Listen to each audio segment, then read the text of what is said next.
I'm Dalya and welcome back to Turning Flour. So today I'm going to share with you a really fun recipe tutorial for a birthday cake. And speaking of birthdays, my birthday is coming up on April 9th and it would mean the world to me if everyone who's watching this video would go down below and click the subscribe button so that I can reach 1,000 subscribers by the time my birthday comes, which is really soon. And that would just make my day, and that would be probably the best birthday present ever.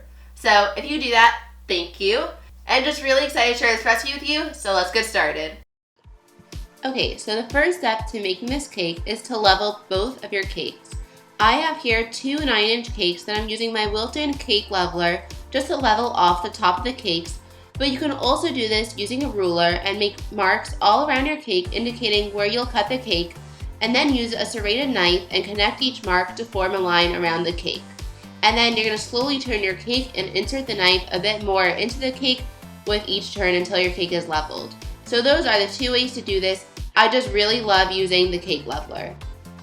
So the next step is to tort your cakes, and this basically means that you're just going to cut each of your cakes in half. Now this step is not completely necessary, but I like doing this so that I will have 4 layers of cake in my final cake. So do this with the same method that you're able to use for leveling a cake with a ruler. So basically, I'm just going to align my ruler on the side of the cake and then use your knife to make a mark at the middle part of the cake, and then turn your turntable and make marks all around the cake. Then as you turn your cake, just slowly inch your knife in a little bit more until your entire cake is split in half. Place an 8-inch cardboard cake round on top of each cake layer and cut around the edges to trim off the darker brown sides of the cake. This step is not 100% necessary, but I do find that it makes the cakes look even more gorgeous. So now it's time to begin layering your cake. So I'm applying some vanilla buttercream onto a cake board and then place your first layer of cake on top. You're going to add some more American buttercream on top and spread it out. And then you're going to do this for the rest of the next 3 layers.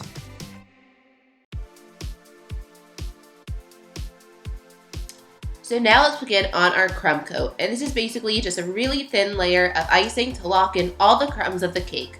So using an offset spatula, I'm going to ice the cake with a thin layer of buttercream just to lock in the crumbs like I said before.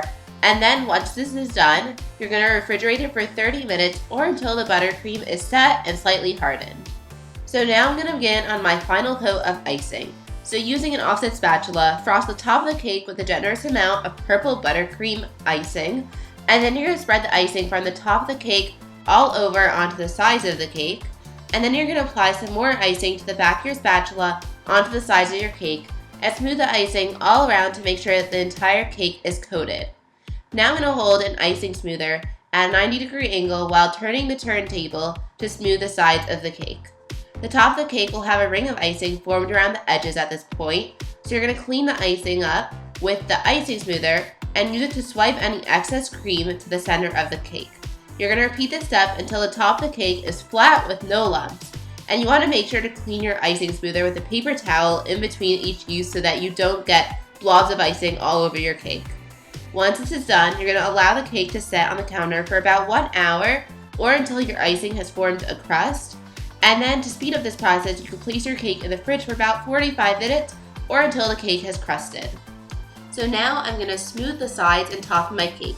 So you're going to cut a rectangular triangle of parchment paper and place the parchment paper shape onto the side of your cake and use a fondant smoother on top of it to smooth the buttercream underneath it. Now you're going to repeat this all around the cake and on top of the cake until your entire cake is smooth. To decorate the cake, I'm going to pipe a swirly rosette border around the top of the cake. You basically are making connected rosettes or swirls with a star tip all around the top of the cake.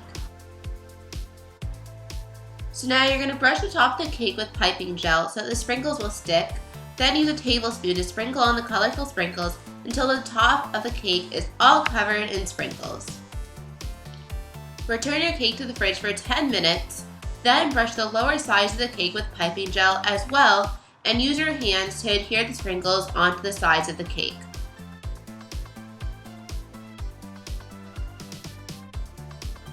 Then you're going to dip a toothpick into the piping gel and use it to dab small dots of piping gel onto the sides of the cake. Then I'm going to use the same toothpick and use it to grab onto individual sprinkles and adhere them to the sides of the cake. So this is how my cake turned out, and I really love how it looks. It's super colorful and bright, and it really is a perfect birthday cake. Thank you all so much for watching. You can find the full recipe on my website. It's rainingflour.com. And if you like this video, give it a thumbs up and subscribe to my channel for more videos every week. And I'll see you next time. Bye!